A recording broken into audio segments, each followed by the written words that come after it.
Good morning, I'm James Schaefer. Thanks for joining us on 7 at 7.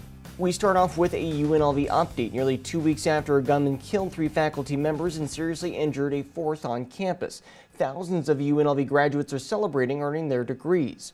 The university held 2 graduation ceremonies for undergraduates Tuesday and will recognize graduate degree recipients later today.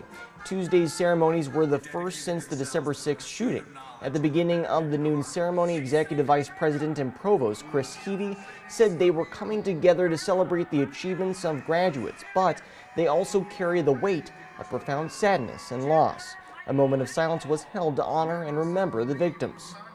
In more top stories sponsored by Nevada Hand Silver Sky Assisted Living Community, learn more at nevadahand.org.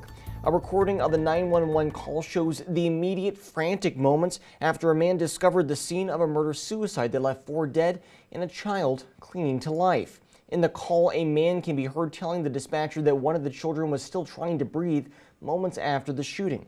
The Metropolitan Police Department said 42-year-old Marvin Patterson shot a woman and 3 children before turning the gun on himself at the unit of Loretto and Palacio Apartments.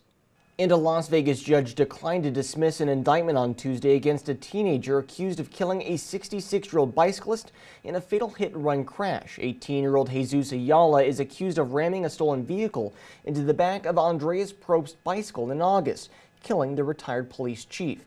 Ayala and his co-defendant, 16-year-old Jasmir Keys, who was accused of filming the car hitting Probst, were indicted in October on charges of murder, attempted murder, failing to stop at the scene of the crash, battery, residential burglary, grand larceny of a vehicle, and possession of a stolen vehicle.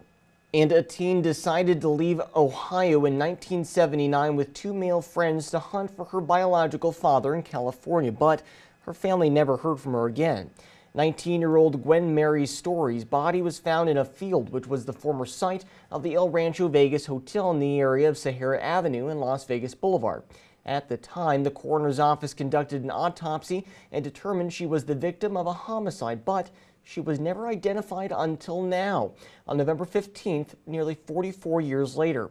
A DNA analysis firm notified Metro's homicide cold case section that Story had been positively identified through her DNA. Now in your weather, sponsored by Star Nursery, your garden's partner for every blooming thing. Mostly cloudy conditions for your Wednesday morning. As we get an early start, we will be working our way out of the 50s into around the mid-60s with a 20% chance of rain today. Possible spots of moisture around the valley. Looking ahead to the rest of your week, we are seeing an increased chance of rain Thursday night, now at 60%. Friday, we are still expecting to see showers. Lows for this week around the mid-40s and highs around the mid-60s. Have a great start to your Wednesday. In business, sponsored by Bank of Nevada, Bank on Accountability. A bridge that would allow pedestrians to cross more easily across the Las Vegas Boulevard to the North Strip is one step closer to reality. County commissioners approved a proposal from Resorts World to construct the bridge, which would allow pedestrians to cross the intersection of Las Vegas Boulevard and Convention Center Drive. However, this is just the first step. Public Works staff still need to agree on how the bridge will be financed.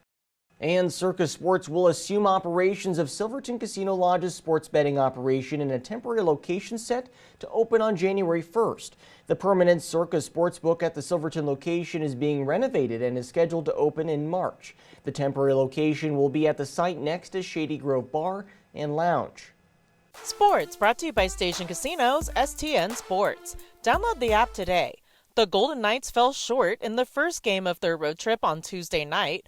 The Carolina Hurricanes scored 3 times in the middle frame en route to a 6-3 victory at PNC Arena. With the Hurricanes up 6-1 less than 5 minutes into the third, goaltender Logan Thompson was pulled after allowing a career high of 6 goals. The loss snapped a 3-game winning streak and a 6-game point streak for the Knights on the road.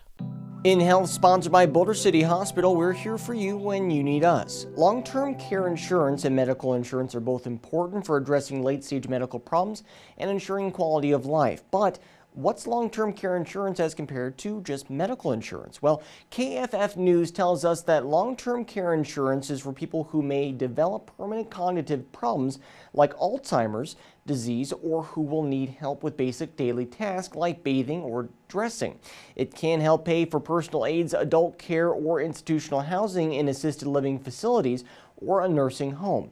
Medicare does not cover such costs for the chronically ill. Sports betting brought to you by the Las Vegas Paiute Tribal Smoke and Cigar Shop.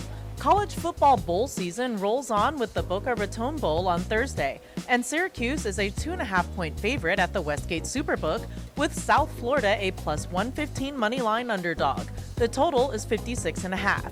In the Gasparilla Bowl on Friday, Central Florida is a 4.5-point favorite, and Georgia Tech is plus 160 on the moneyline.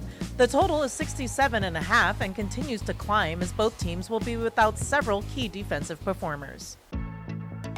Now on to Lifestyle by Silverton Casino Lodge. This is Lodge Vegas.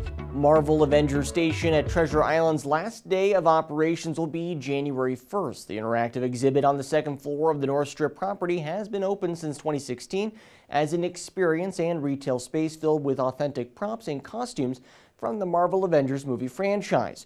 Representatives of Treasure Island and the attraction producer that leases the space from the resort did not respond to requests for comment.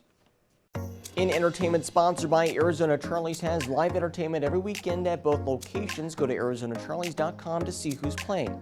Celine Dion has been battling stiff person syndrome for more than a year. Last week, Claudette Dion, Celine's sister, said during an interview with a French weekly magazine that Celine is working hard, but she doesn't have control of her muscles. There are some who have lost hope because it is a disease that is not very well known. Dion sparked optimism about her improvement with a back-to-back public appearance in late October and early November. Brasserie B by Bobby Flay, the chef's latest offering at Caesar's Palace, is accepting reservations beginning in January. It will offer a French-inspired menu for brunch, lunch, and dinner. Daily operation hours are from 9 a.m. to 3:30 p.m. for brunch and 4:30 p.m. to 10 p.m. for dinner. Thank you for watching 7 at 7. If you're watching from YouTube, don't forget to subscribe to the Review Journal's YouTube channel for more great content.